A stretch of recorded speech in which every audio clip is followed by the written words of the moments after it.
네.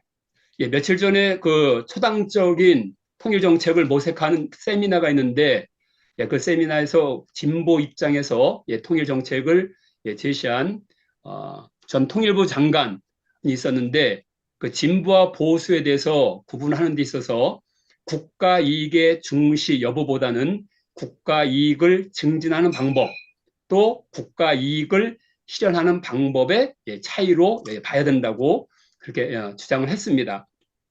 그러면서 보수적 시각은 국가의 이익의 핵심 요소를 안보 문제, 안보 강화로 보는 것이고, 진보적 시각은 북한과의 대화를 통한 긴장 완화 및 평화 증진을 추구하는 것이다. 이런 측면에서 북한과의 교류 협력을 자신은 중시한다라고 예, 그렇게 얘기했습니다. 그러니까 그의 말에 따르면 오늘 저희가 지금 살펴보는 3장은 진보적 시각의 예, 정책으로 예, 평가될 수도 있을 것입니다. 그런데 다들 아시는 것처럼 윤석열 정부는 진보라기보다는 예, 보수 예, 정부라고 거의 다들 인식하고 있습니다. 그렇다면 이 3장은 좀 파격적인 장일까요? 아니면 이에 진보학자가 보수 진보를 구분하는 기준점이 잘못되었다고 예, 볼 수 있을까요?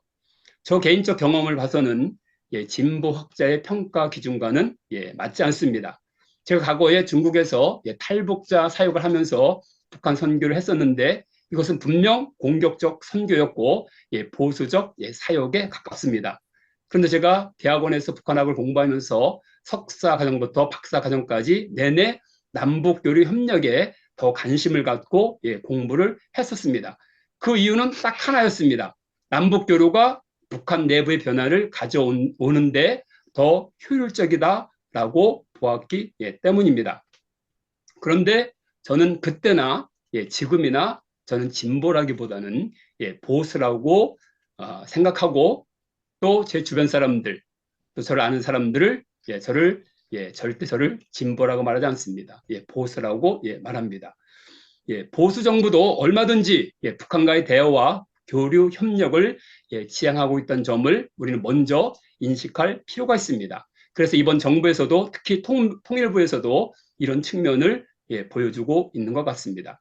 예, 본격적으로 3장을 이제 들어가게 되면, 일반적으로 2장, 저희가 이제 2장은 우리가 이제 다음 주에 2장을 살펴볼 겁니다. 오늘 먼저 3장을 보는데, 예, 2장의 북한 주민의 인권 증진과 분단 고통 해소, 이것은 예, 누가 봐도 예, 보수적 성향의 예, 정책입니다.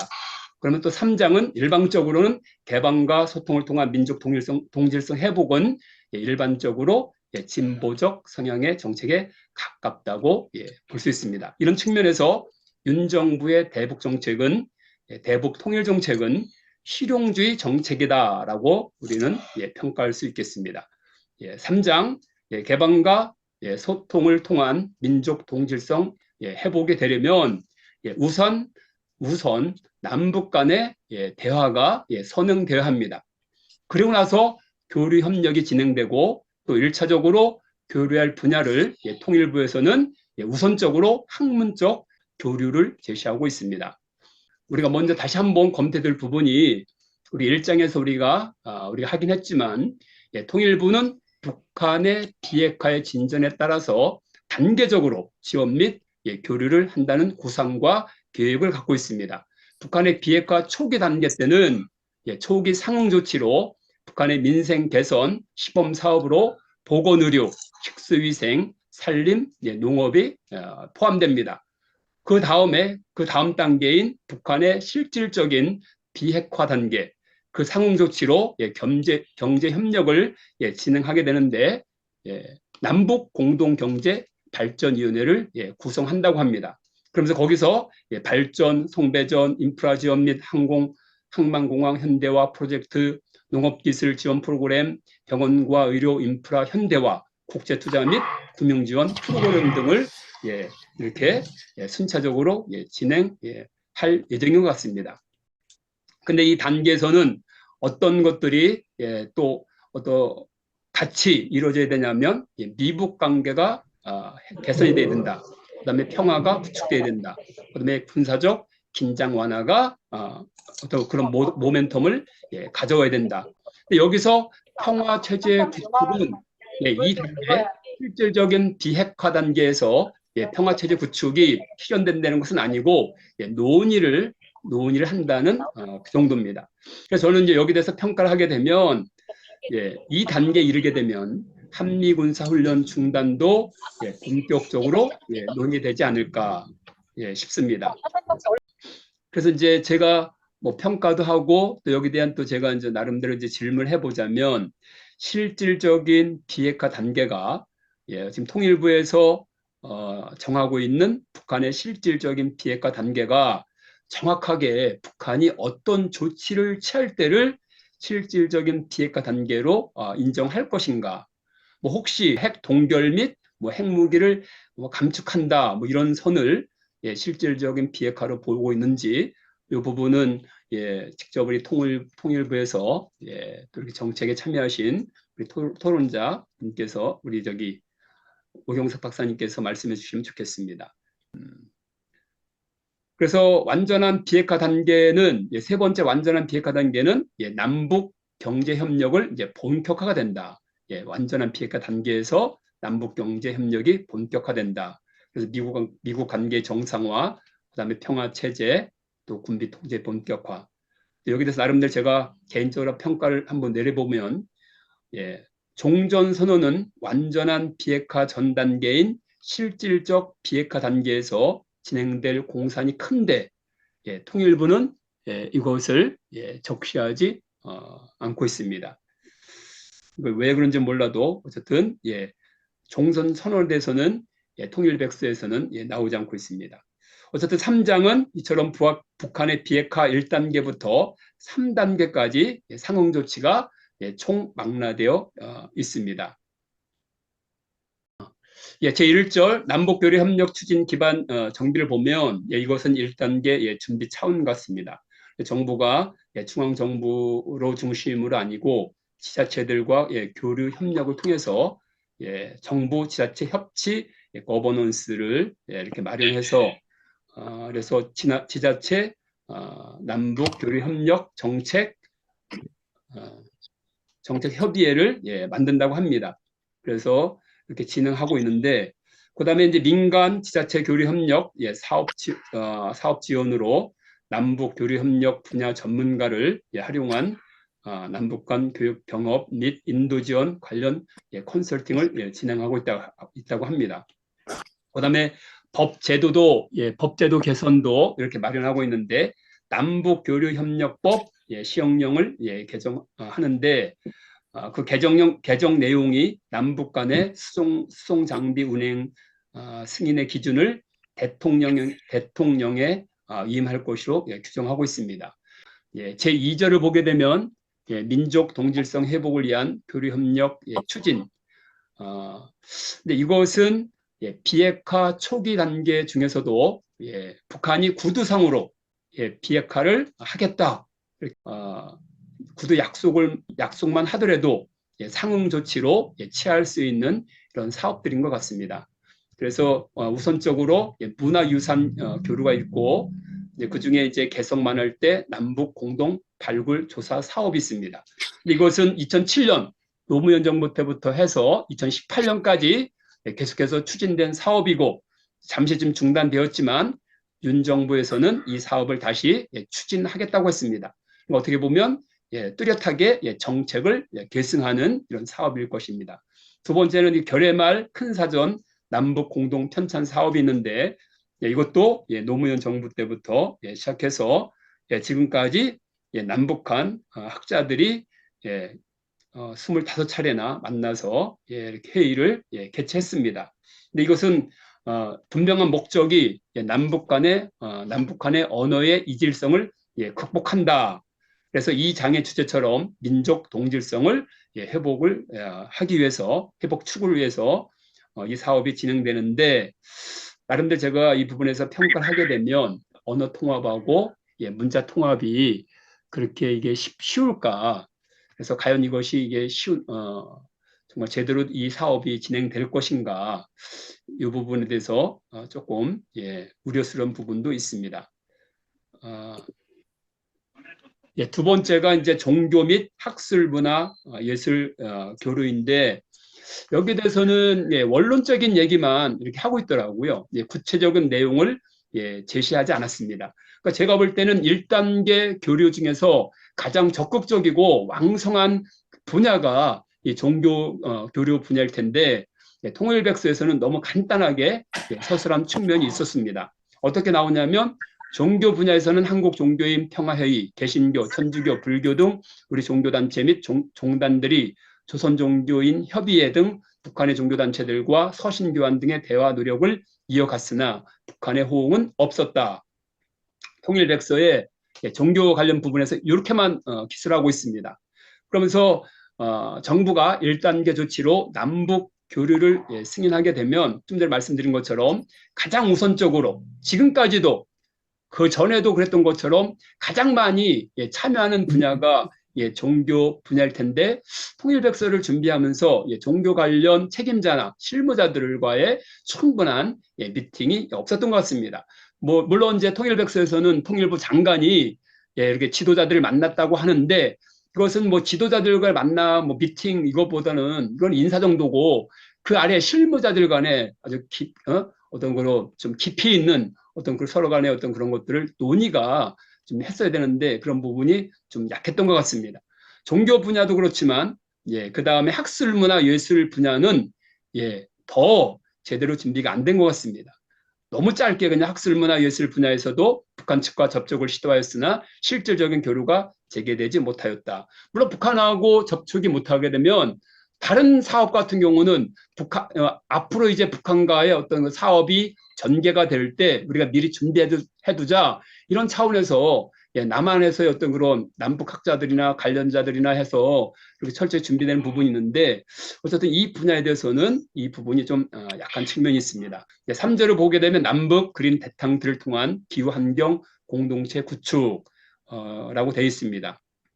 그래서 뭐 대탕트 같은 경우는 어떤 긴장 완화를 하게 한 어떤 정책, 어떤 어떤 화해 분위기를 어떤 조성하고 또 그것을 지향하는 정책을 우리가 대탕트라고 이렇게 보게 되는데 이것을 하기 위해서는 이제 지지 기반의 확충이 돼야 되고 두 번째는 그걸 통해서 국민 공감대를 형성하게 되고 그러면서 이제 많은 또 NGO들과의 협력을 또 모색해야 되고 또 그리고 청년들의 많은 지지를 이끌어야 되기 때문에 뭐 청년 포럼도 또 이렇게 준비하는 것 같고 또 어느 정도 몇 차례 진행된 것 같습니다. 그리고 이제 뭐 또 계속해서 똑같은 뭐 내용이지만 유관 기관과 민간 협력체가 함께 같이 공동으로 이런 것들을 준비하는 부분들이 중요한 부분입니다. 그래서 산림 분야에서는 뭐 산림협력 연구 TF를 구성했다고 합니다. 그런데 DMZ 그린 평화지대화를 추구하는 데 있어서 여러분께서 뭐 북한에 관심 있는 분들, 통일에 관심 있는 분들은 DMZ에 대해서 많이 비무장지대 DMZ의 평화지대화, 지금은 평화지대화지만은 박근혜 정부 때만 해도 DMZ 평화공원, 평화세계공원 뭐 이런 식으로 많이 이제 불렸었는데 지금은 이제 평화지대화라고 얘기하면서 본격적으로 제가 볼 때 통일부에서 가장 심혈을 기울여서 준비하는 부분이 이 부분인 것 같습니다. 그래서 비무장지대하고 한강하구를 포함해서 남북 접경지대를 다방면의 발전적 협력을 통해서 확고한 평화지대로 지금 구축하는 것이 만들고자 하는 것이 통일부의 계획입니다. 그래서 이제 여러 가지 이제 추진 그런 어떤 방향도 설정하고 또 과제도 추진 방법도 여러 가지를 지금 내놓고 있는데 물론 지금 뭐 북한이 호응이 없습니다. 하지만 DMZ는 북한이 호응이 없더라도 접경지대의 특성과 가치를 감안해서 지금 여러 가지 본격적으로 준비하는 것 같습니다. 그런 차원에서 먼저는 DMZ 실태 조사를 추진하고 그 다음에는 DMZ를 그린 평화지대화 시켜서 유네스코 세계유산에 등재시키는 그런 목적도 그렇게 갖고 있습니다. 그리고 DMZ 실태를 조사해서 메뉴를 공개해서 국민들에게 정보를 제공하고 있고 그 중에서 이제 2022년에는 DMZ 일원의 사라진 마을에 대한 실태 조사를 해서 6.25 전쟁 이전의 마을 형태로 메타버스로 구축해서 직접 국민들이 메타버스를 통해서 그 마을을 그 현장을 체험할 수 있도록 그렇게 하고 있습니다.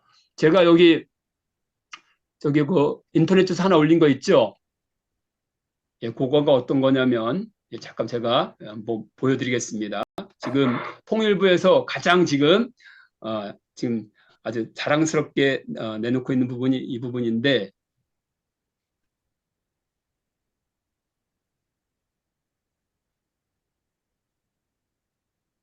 저는 이미 미리 이제 가입을 해놨고요.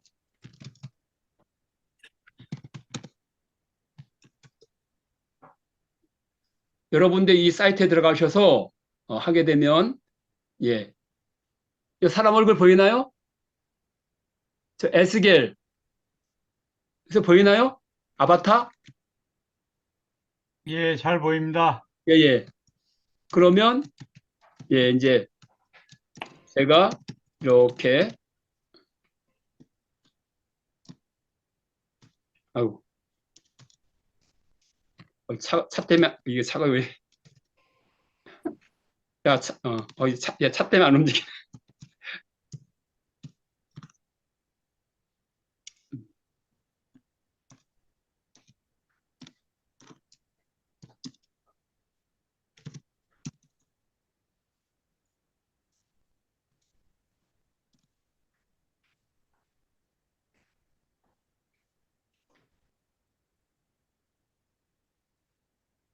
됐다.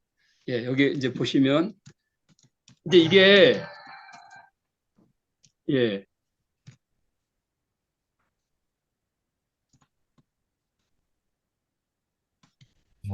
게임제트. 이런 식으로 이제 저만 들어올 수 있는 게 아니고 여러분도 이제 만약에 여기에 이제 가입하셔가지고 이렇게 아바타를 만드셔서 하면 여기 저 있는 데서 옆에서 같이 해서 같이 얘기도 할 수 있는 겁니다. 대화도 할 수 있고. 근데 지금 DMZ의 이 마을들을 이런 식으로 다들 메타버스화 시켰다고 그렇게 하더라고요. 그러니까 직접 현장에 가지 않아도 이런 식으로 해서 인터넷을 통해서 여기 가서 현장 나름대로 경험도 할 수 있고, 그래서 이거를 가장 지금 저기서 내세우고 있습니다. 그런데 이제 제가 보니까 나름대로 여기에 대해서 제가 이제 평가해 보면 물론 저것도 좋은데 요즘에 DMZ라는 그 메타버스를 통해서 북한 전 지역을 메타버스로 해서 그 현장을 방문할 수 있게끔 어떤 그 사업도 뭐 추진하는 걸로 그렇게 알고 있는데, 또 우리 쪽 정부에서는 이 메타버스를 통해서 남북 간의 어떤 뭐 통일부가 남북 간의 어떤 뭐 이런 실무자, 회담 이런 것도 직접 만나기는 어려우니까 이런 어떤 가상 공간에서 만나서 뭐 회의하자 뭐 이렇게도 지금 접근하고 있는 것 같습니다. 어쨌든 저는 통일을 여러 번 마찬가지겠지만 우리가 지금 통일을 지금 이렇게 소망하는 이런 가운데 통일을 기대하고 바라보는 가운데 우리가 이렇게 메타버스 가상 공간을 통해서 북한 전 지역을 우리가 다닐 수 있다면 얼마나 이게 환상이겠습니까? 저는 그런 날이 속히 왔으면 좋겠습니다. 어쨌든 DMZ도 이런 식으로 지금 해서 하고 있는데, 저는 이 DMZ가 어떤 이 사업들이 과거 정부의 어떤 이 사업들을 계승한다고 하는데 그냥 계승만이 아니라 좀 개선해서 좀 발전시킬 필요가 있지 않을까. 근데 하나 이제 제안을 드리자면 어쨌든 DMZ 평화공원 조성 및 평화지대 구축은 분단의 아픔을 평화와 통일의 장소로 승화시키기 위한 거 아니겠습니까? 그래서 그런 부분에서 평화의 상징물 UN 기구들을 이 DMZ 내에다가 유치하는 겁니다. UN 기구들을. 근데 그 사례가 이미 있습니다. 오스트리아의 VIC, 비엔나 인터내셔널 센터라고 1979년에 세워졌는데 여기에는 유엔 산하 국제 기구들이 국제적 원자력 기구로 유엔 공업 뭐 개발 기구 여러 기구들이 여기에 이렇게 유치되어 있습니다. 우리도 만일 DMZ 내에서 유엔 이런 어떤 산하 기구들이 와서 여기에 우리가 유엔 기구들이 설치가 된다면 여러 가지로 평화를 유지하는 부분에서도 많은 어떤 도움을 우리가 얻을 수 있을 것입니다. 또 다른 하나의 개선점은 DMZ 인근 지역 주민들의 어떤 그 호응을 이끌어내야 된다. 근데 이런 측면에서 통일부가 통일백서에 대해서는 그 부분에서 전혀 이렇게 기술하고 있지 않는데 언급하고 있지 않는데 주민들의 호응을 먼저 이끌어내는 것이 중요하다. 왜냐하면 지난 정부 때 어떤 전방 부대를 다 해체시킴으로 인해서 그 지역 상권이 거의 다 죽었습니다. 그래서 불만들이 매우 증폭해 있다고 하고 민생고가 지금 해결이 안 돼서 다들 지금 아우성이라고 합니다. 그래서 이런 부분도 이제 통일부가 정말 염두에 필요가 있고 앞으로 이런 부분에 대해서 개선할 필요가 있다. 이 부분은 토론자 우리 김균환 박사님께서 더 여러분에게 아주 상세하게 좀 말씀해 줄 수 있을 겁니다. 예. 그리고 뭐 이제 사절 같은 경우는 사절 내용에 크게 중요한 거는 뭐 크게 없고 개성공단을 어쨌든 북한의 비핵화 진전에 맞춰서 개성공단을 재개를 준비한다는데 준비하는 차원이 과거 개성공단에서 사업했던 그 기업들을 계속해서 이렇게 지원해주고 뭐 대출도 해주고 뭐 이런 식으로 해서 계속해서 앞으로 이제 그것이 열릴 때 그들로 하여금 다시금 그들이 들어갈 수 있게끔 또 그런 준비 차원 이렇게 얘기하고 있더라고요. 그래서 저는 이 개성공단에서도 저는 개인적으로 전에도 개성공단 처음에 열릴 때도 처음부터 이게 외자가 유치가 됐으면 여기에 대해서 외국 자본이나 그다음에 노동력이나 어떤 이런 것들이 외국 기업들이 거기에 같이 참여해서 포함됐으면 어떤 우리가 이렇게 북한이 쉽게 함부로 그것을 폐쇄하거나 그러지 못했을 것이다. 그리고 앞으로도 우리가 그냥 우리 남한 기업들만 이렇게 들어가게 되면 또 앞으로도 충분히 또 그런 개연성이 그럴 일이 또 충분히 얼마든지 일어날 수 있다. 그래서 북한이 이 부분들을 함부로 못하게 외자 유치가 반드시 필요하다. 저는 이제 그렇게 좀 평가를 합니다. 여기까지 마치겠습니다.